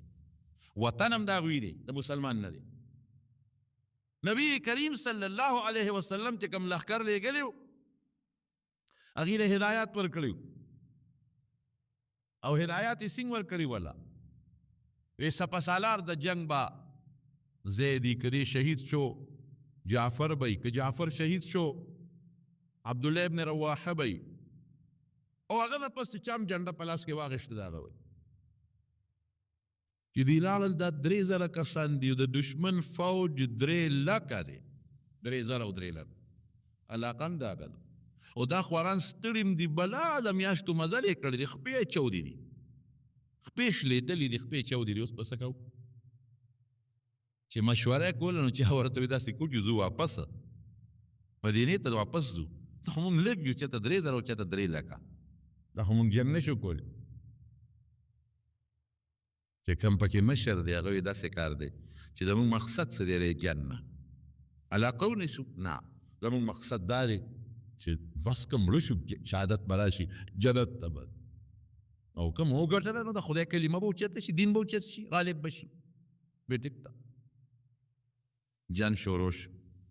چې جنګ شروع شو یو هم پکې شهید شو، جنډه یې بل ونیوه. دا بل هم شهید شو، جنډه یې بل ونیوه. دا بل هم شهید شو، په دواړو لاسونو یې ووو، جنډه پرېوته، خالد ابن ولید لاس کې کلکه ونیوله. دی خوا 3 زره دي او خوا ته 3 لکه دي، شپه پرې راغله. دلته نبی کریم صلی الله علیه وسلم مسجد نبوي په محراب کې ناست دی او جاري او صحابو ته اعلان وکړ وی زید هم شهید شو، عبدالله ابن رواحه هم شهید شو، جعفر هم شهید شو او جنډه د خدای تورې په لاس کې اخیستې ده. اوس خالد بن ولید ته اخذ الرأیة سیف من سیوف الله، جنډه د خدای د تورو نه تورې په لاس کې اخیستې ده، هغه ته توره وایي. دا خالد ابن ولید چې دا ډېر بهادر انسان و، ډېر جنګېدلی و او بله جهادونه یې کړي او د جنګ مشر به و. لیکن عجیبه دا وه چې دی کله مړ کېده نو په خپل کټ پوزې کې مړ شو. چې کله ساه کېږي که نه نو دا خپې مږي او جاري او څه پسې جاري. اوهو ډېر جنګونه مې وکړل او ډېر کافر مې مردار کړل او دا مې ارمان و چې ماله به خدای په میدان جنګ کې شهادت راکړي خو افسوس نن په خپل کټ کې مرم ساره نه په دا خپل کټ کې خیږي میدان جنګ کې شهید نشم مړ نشم خپل کټ کې مړ شو یو عالم لیکلی دی وی خالد ابن ولید اسی جاری وی رسول الله مبارک هغه ته د خدای توره ویلې ده نو د خدای توره څوک ماتولی شي دی ولې ګیله کوي چې زه مړ نشم په جنګ کې چې حضور پاک وي چې اخذ الرأیة السیف من سیوف الله جنډه د خدای په تورو کې یو تورې په لاس کې واخېسته د خدای توره به څوک مات دی دې کې دې ته اشارت دی چې دې په میدان جنګ کې نه مري دې به څوک وجني نه د شپه پرې راله نو خالد ابن ولید دا جنگ کې حکمت عمری عجیبه شی دی حکمت عمری داسې جوړه کړه چې کوم وروستنی فوج وای مخکې او چې کوم مخکې فوج وای وروسته کړه او څه فوج د یو غونډۍ د یو غر شاته کوي تاسو هلته ودرېږئ چې تاسو میدان کې مه جنګېږئ چې زه راته اعلان وکړم او جنګ شروع شي تاسو به راځئ دې کې دا مقصد و چې یو خو دا مخکې خلک جنګېدلي دي ستړي شوي او دا وروستني چې دي دا دمه دي نو دا ستړي به وروستو کوم دمه به مخکې کوه دیم حکمت پکې ده چې دا کافر به ویریږي هغوی به وایي چې لکه موږ سره چې اوسه پورې کوم جنګېدله خو نشته خو نوي دي معلومیږي دا لکه چې نوي خلک وله راغلی دي هغوی به روغ پرېوځي او د غونډۍ شاته چې څه دسته ودرولې وه چې مونږ کله جنګ کې ورغو تاسو به چغې کوئ الله اکبر او راځئ به او چغې به کوئ چې راورسېدو دی له دا زمونږ ملګري دي خو دشمن به وایي ګرې نور وله راله وبیریږي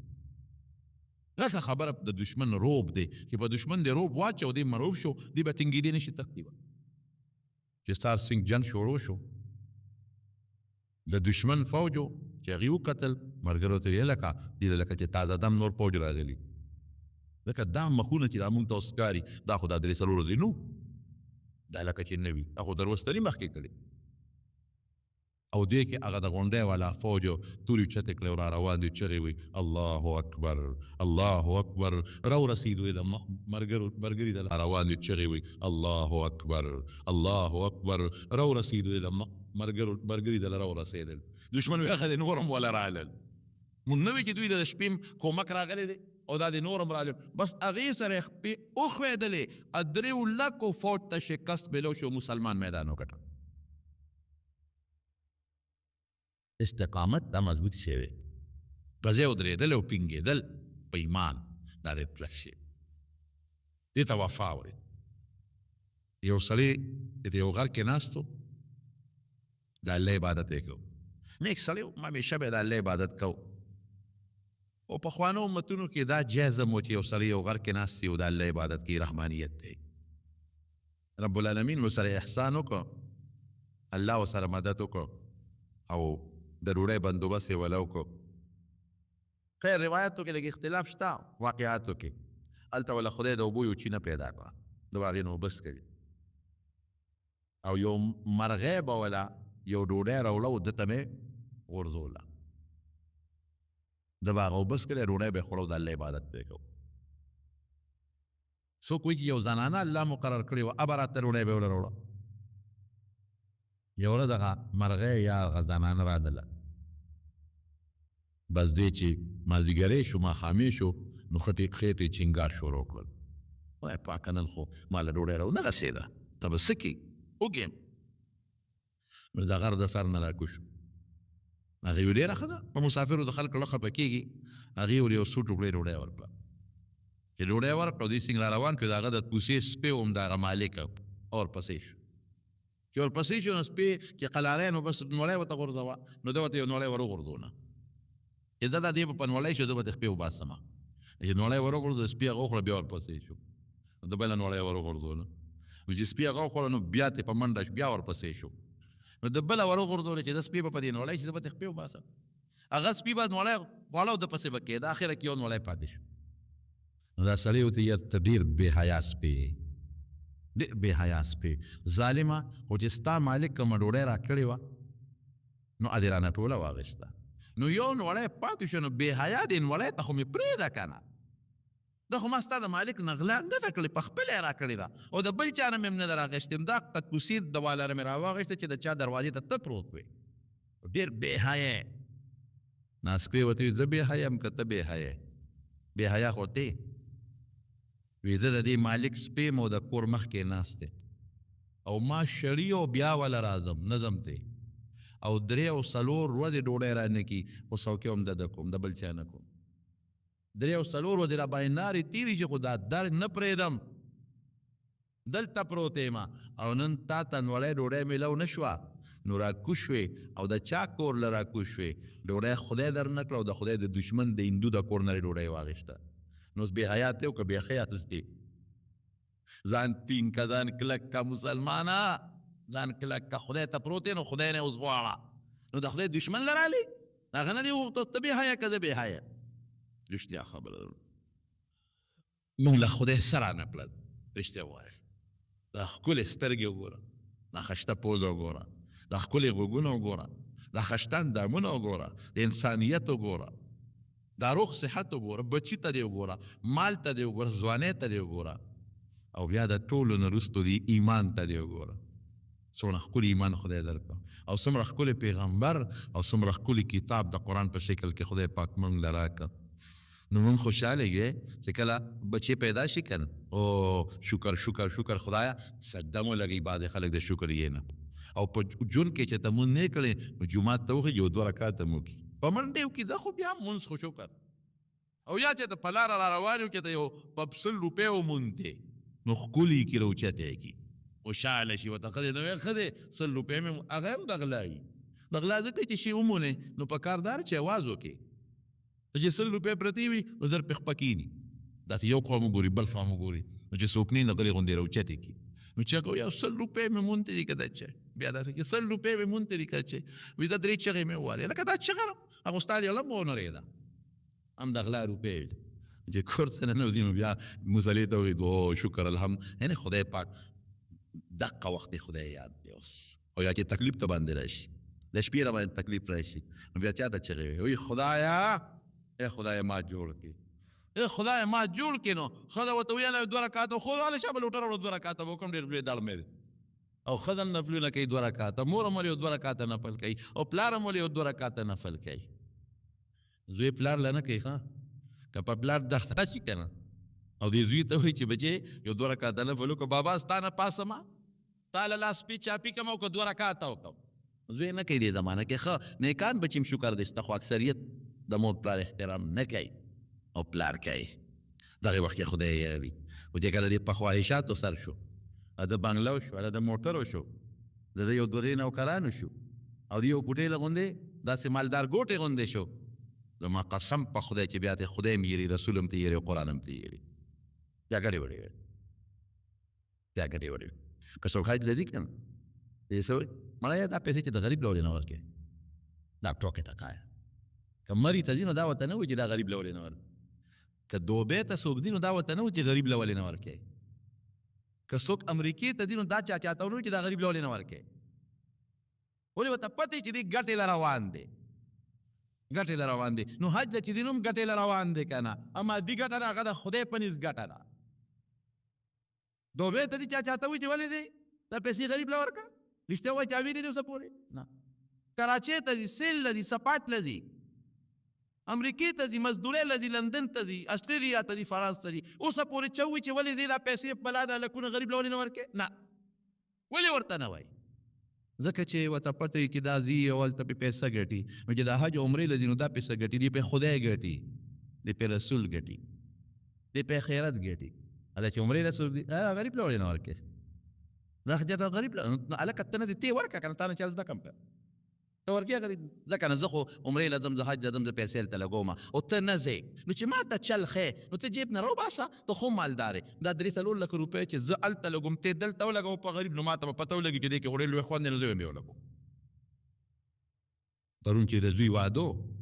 او په هغې د 10 لکه روپۍ ولګولې په شادي حال کې ډوډۍ ورکړه نو غریب له دې ولې نه ورکوله چې عمرې او حج پورې ټوکې کوي دا زموږ سوچ دا مدرسې مړه ټول پکې دهشتګرد پیدا کړي اوهو کم انسان چې د مدرسې نه ووت او حافظ د قرآن دی نو قرآن ته یې دهشتګردي وویله او حافظ ته یې دهشتګرد وویل او چې کم د حدیث استاذ تی جوړېږي او مفتی تی جوړېږي نو دې ته یې دهشتګرد وویل تبه یې دې وکړله ایمان نه خلاص شوې د قرآن زده کوونکي د دې شاګرد دی، د حدیثو زده کوونکي د دې شاګرد دی. دا مدرسې د دې شاګردۍ سنټر دي، سنټر یې یو قرآن ښودلی کېږي، یو حدیث ښودلی کېږي. نو قرآن او حدیث د دې شاګردي وي، دا د کفر خبره نه ده. دا ګیره مړه قمقلو خلکو ګیرې دي. الله، نو د پیغمبرانو ګیرې دي، نو پیغمبرانو ته دې څه ووایي؟ قمقل. د صحابو ګیرې دي، نو صحابو ته دې څه ووایي؟ قمقل. نو ته مؤمن ایمان د کم نه شوی؟ زما ورور لږ سوچ کوئ په خبره. پیسه څه شی دی؟ دولت څه شی دی؟ زما قسم په خدای چې اوس غواړي درې راپرځوي دی، اوس پالج به دی و، نه به د لاس کار کوي، نه به د خپه کار کوي، نه به د خوله کار کوي. څه به کوي بیا؟ پیسه دې په کارېږي. اوس کو غواړي درې څلور بچي دي د غونډې درته راپرځوي، ته څه کولی شي د خدای؟ اوس د حیا علي ته څه کولی شي؟ نو مهرباني وکړو، د خدای مقابله به نه کوو، د خدای دشمني به نه کوو. جان، مال، دولت، عزت، ذلت، صحت، مرض د خدای په لاس کې دي. ته که ډېر هم لوی شي خو خدای ته نشي پورته کېدی. ته که ډېر هم اوچت شي خو د خدای نه سر بار نشي ایستی. ته که ډېر هم ظلمې شوې، قسم په خدای که د الله په مقابله کې د ماشي برابر حیثیت هم ته نه لرې. مریض به دا اوبې در باندې بندي کړي، باران یې بند کړی دی که نه، څوک خو دې وکړي؟ نه کوم باران. ځه ما تا بل چې د باران دپاره دوا وکړه، ما ویې ګوره جي دوه خبرې، دوا د مونږ بیا کوو، خدای نه به سوال کوو کېدای شي خدای وکړي باران. استسقا مونږ دی بالکل پکار دی، خو د ټولو نه بنیادي سیز دا دی چې د کوم سیز د وجې نه باران بند دی، هغه سیز نه توبه وکړل پکار دی. باران د سره وجې بند، هغې نه توبه وکړل پکار دی. لکه مثلا دلته کې ستا د ګټر لښتې دی، او تا د یو سړي وایي چې دا ګټر نه د اوبو وباسه، اوبو وباسه، اوبو وباسه، نو خو هغه چې کوم ګن لاندې کې پروت دی هغه پیپ بند دی، هغه کولاوین والا به اوبو ځي، هغه پیپ ته نه کولاو کړی بل قطن نو دی. یو سړي د ما بلب نه بلیږي، نه بلیږي، بجلي خو شته، نو چې تر څو د کنیکشن کوم تار کټ شوی دی د هغې علاج دې نه کړي، نو د دنیا بلفونه لګو بجلي به نه راځي. کوم سیز د وجې نه چې باران بند دی، هغه سیز باندې غور وکړه، هغې نه توبه وباسه، نو باران به وشي. که هغې نه توبه نه وباسې نه کېږي باران. څه شی نبی کریم صلی الله علیه وسلم فرمایلی دی چې کوم قوم په فحاشي جوړه شي، فحاشي، نو دوه کاره به کوم، یا به بارانونه کوم خو باران به د رحم نی، ابره د قوم د تبې وي، د سیلابونو وي، او یا به په باران چورلک بند کړ. اوس ووایه فحاشي شته که نشته؟ پخوا به خلک ته سینما له تلل، اوس کور کې سینماګانې. پخوا به خلک کور کې کوټې ته دننه شروع ټي وي به یې کته، اوس په جیب کې ټي وي پروت دی. روباسي او بسې به ناست دي، ډیوټۍ والا د ډیوټو نه ووتل، ټوله ورځ موبایلو ته ناست دي. افسر صاحب د خپل کار وتی دی، ټوله ورځ موبایل دې ټچ او لګیا دی. او که یو دکان ته ورغلې دکاندار نه سودا کې او د ګاکني، نو ته به 15 منټه ولاړې چې ودرېږه، هغه راول هغه موبایل کې هغه خپل شی برابر کړي، د هغې نه پس به تاله تلې رړل. نولیان پیختا، طالبان پیختا، سوپیان پیختا، شیخان پیختا، زمیدار سره دغه شي، مالک سره دا شي، سکول کالج کې دا شي، ډرایور سره دغه شي، خرې والا سره دغه شي، په سورلو سره دغه څیزونه. او څه پې ګوري؟ بیت الله پې نه ګوري. څه پې ګوري؟ ها رښتیا راته ووایه، بربنډ فلمونه پې ګوري که نه؟ زه به بربنډ ټکې پکې زیات کړم. بربنډې ښځې پې ګوري او که نه ګوري؟ نو چې یو قوم دونه د خدای نه باغي شو، او یو قوم دومره په فحاشۍ کې مبتلا شو، نو ته د خدای د رحم امید ولې کوې؟ او چې څه خبره یاره چې ټولې دنیا سره دی، ټولې دنیا به کافر کېږي، ته به کفر کوې. ته په خپل ځان پړې، زه به ځان بچ کړم، خدای دې پکې خیر واچوي. یاد وساتئ زما وروڼو، ګورې که دا باران دغسې بند پاتې شو، په دې فضا کې الوګي پیدا شوه، دومره خطرناک جراثیم چې هغې نه وبا جوړېږي. بیا والله کې چل دله بیا درځي. ما ته بل ورځ هم طالبانو چټ راکړ، د یوې علاقې متعلق، هلته د خناق بیماري لګېدلې ده، او په یو څو ورځې کې 88 ماشومان مړه شو. وبا راته ده د طاعون، خو خدای باران وکړي. نو په دې فضا کې چې څومره دا ګندونو جراثیم دي، دا ځمکې له راشي، ځمکې سره لو شي، خبره خلاصه. توبه به وباسو، په دین به کلک ودرېږو، په دین استقامت به کوو. استقامت یو صحابي وایي په یو جهاد کې ما یو اس ساتلی، اس دا اسونه مو خیاران، په دې میلو کې پخوا مو ماشومانو مونږ به تللي میلو ته نو هلته به میله کې هغه سړي اس ګډاو هغه اس به لګیا و ټوپونه به یې وال دې بیزو ته چل نه خولی لرګي په اوږه باندې دا ملنګان په دې لارو کوڅو کې ګرځي لرګي یې په لاس باندې په اوږه باندې ایښودي او ځان نه کله یو شی جوړوي کله بل شی جوړه دې حیواناتو ته بعضې خلک چلونه ښیي وایي اس به سات لري ښه ونډه به مې ورکوله او ښه مضبوطه ګیا به مې ورکوله دې دپاره چې زه به د نبي علیه السلام په ملګرتیا کې به دې جهاد کو و یو میدان ته لاړم جهادي میدان ته وی مضبوط جهاد مې وکړه ښه کلک جهاد مې وکړه زخمي شم خو ډېر ستړی شم بس وی ما دا خپل اس واپس کاو چې غالطه کېږم او ستړی نور زخمونه مې نور مال اجازت نه راکوي وینې مې رانه روانې دي وی قسم په خدای که اس زما خبره منله اس به دشمن په دې میاس کې تو راته او چې څومره زخمونه په ما جوړ اقمره د هغې نه زیات زخمونه په دې اس د پاسه جوړ دا د اس استقامت او هغه میدان د هغې اس د برکته مونږ وګټل په دین مضبوط ودرېدل او کلک ودرېدل په میدان باندې او په عقیده او دارنګې په خپل عمل کلک ودرېدل رونو ډېر عجیبه دور دی ګوره ډېر خیال ساتئ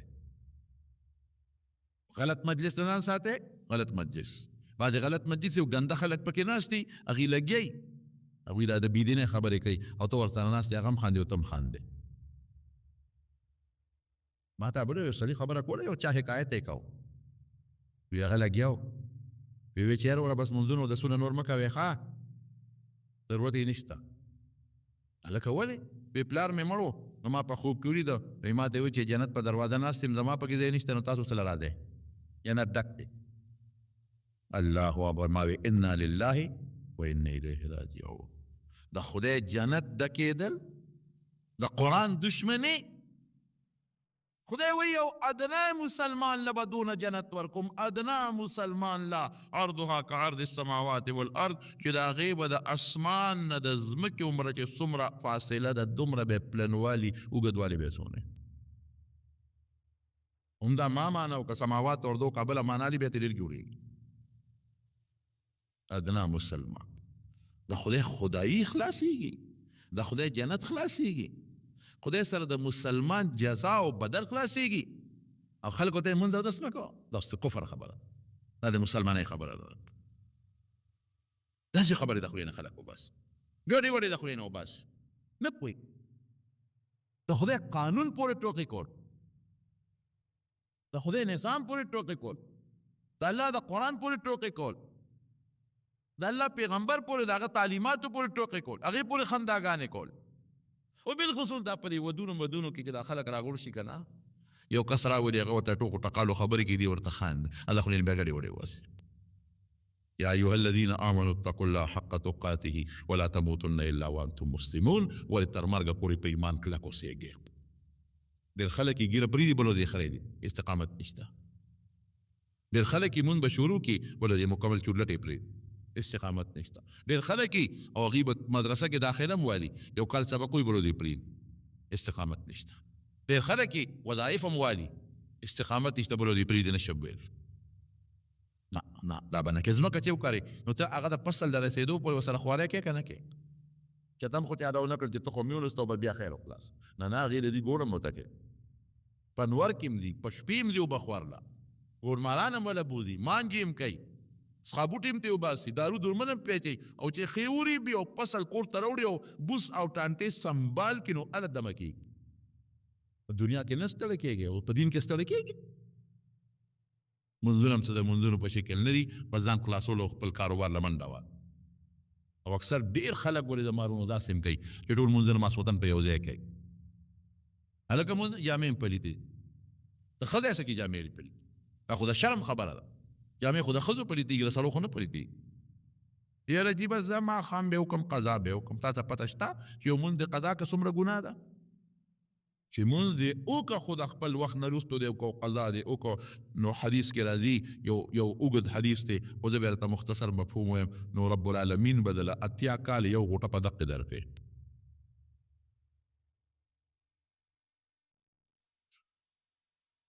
ایمان نیک عمل او د پیغمبر مبارک سنت دا به کلک نیسو او کوشش به کوو چې دا مونږ ځان سره جنت ته بوځو مونږ هم ځان سره جنت ته بوځو او دور ګډوډ دی هغه خلک چې کوم خراب خلک دی هغه خلک چې هغه د دین د مسخرو والا خلک دی د هغې د مجلس ځان ساته که ستا نږدې دوست ولې هم نه دی خفه شي د سره ستا تعلق هم ختم شي خو چې خدای خفه نه شي نبی کریم صلی الله علیه وسلم مبارک حدیث دی چې اوه کسان به د قیامت پر ورځ د الله د عرش د سوري لاندې وي اوه کسان هغه سخته ورځ چې په کومه ورځ به پښتانه وي نور نه زوار شي او ګرمي به زیات دی او یوم یفر المرء من اخیه و امه و صاحبته و بنیه چې د پلار او ورور او مور او ښځې نه به یو بل تښتي به دی به د الله د عرش د سوري لاندې به یخ هواګانې به لګي دا مرتبه به خدای ورکوي څوک دی هغه دوه کسان تحابا فی الله چې د خدای د رضا دپاره یو بل سره مینئ د دنیا دپاره نه د خدای دپاره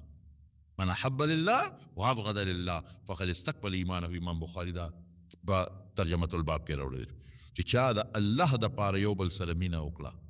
او د الله دپاره یو بل سره بغض وکړو د ایمان مضبوط شو کامل شو د الله دپاره مینه کوي خدای دپاره هغې کې به دویمه نه راځي بیا او د دنیا دپاره مه کوي د دنیا په لالچ او که لالچ و مینه به کوي او که لالچ تو مینه بني او که یو ملګری د دنیا دپاره ته ورسره مینه کوې او دی د خدای او د رسول دشمن دی او دی ګډې وړې وایي بس تعلق سره پرېږده په دې د خدای نه نیسي په دې د خدای خوشحالېږي تعلق پرېږده ختم بعضې خلک مونږ ته تپوس کوي یا څوک ورسره زما دوست دی خو داسې ګډې وړې خبرې کوي بس تعلق پرېږده ختم دوست د خدای دپاره نیسه تعلق پرېږده دې خفه کي خفه شي خو چې خدای خفه کړي مې کښېنه ورسره که اصلاح کولی شي ورسره دې دپاره تعلق ساتي چې د اصلاح وکړم ورته د دین خبرې وکړم او لږ خدای ته راواړم دین طرف ته بیا ښه خبره خو که تا ګډ وډایي بیا دې ساته ده بعضې به ترتیب کړي بعضې به تا خراب کړي نو زما وروڼو زما د خبرې مقصد څو چې موږ په دې خپل ایمان باندې او په دې خپل دین او په دې خپل شریعت باندې تر مرګه پورې ځان پابند وساتو ولې اخیری حدیث درته ووایم په ترمذي شریف کې راځي نبی کریم صلی الله علیه وسلم فرمایي وایي ډېر کله ته د یو انسان او د جنت په منځ کې یو لیش فاصله وي داسې کار دې وشي چې د جنت په ځای دوزخ ته پرېږدي او ډېر کله ته د یو انسان او د دوزخ په منځ کې یو لیش فاصله وي داسې کار دې وشي چې د دوزخ په ځای دې جنت ته لاړ شي نو هسې نه زموږ د فاصلې څه پته لګي زموږ څونه عمر دی نو هسې نه چې داسې کار رانه اخر وخت کې وشي چې د همیشه دوزخ هم ځای نه شي برباد نه شو ګورئ که داسې خبره د خولې نه وته چې ته پې کافر شوې نو همیشه لپاره یې دوزخ دی شو بیا بیا د یو ورځې سودا نه نه د دوړو دو نه د درو دو سودا ده نو الله دې په ایمان باندې مستقیم او مستحکم وساتي دعا وکړئ رب العالمینه زموږ ایمان مضبوط کړي زموږ ایمان کلک کې الله تا په موږ ډېر فضل او کرم کړی چې موږ له ایمان راکړی دی د ایمان نعمت دې راکړی روغ صحت دراز عمر او خدای بچي او هر قسمه نعمتونه دې راکړي دي خدایه موږ له دې نعمتونو د شکرې طاقت راکړي خدای تر ایمان او نیک عمله پورې موږ خدایه تر جنت تر نیک عمل او د ایمانه پورې بوتلی خدای که ته موږ نه په کومه ورځ سو باسې او په کومه ورځ موږ وجنې نو خدای په داسې ورځ موږ نه سو باسې چې په هغه ورځ ته زموږ نه خوشحاله خدای چې په کومه ورځ ته د موږ نه خفې نو په هغه ورځ خدای موږ له مرګ مه راوله یا الله که څوک بیماران دي ته وله شفا ورکړي خدای که څوک قرضداران یې قرضونه خلاص کړي ملګرو دارنګې ویډیوګانو دپاره د نور پیغام چینل ځان سره سبسکرایب کړئ او ویډیو لایک کړئ مهرباني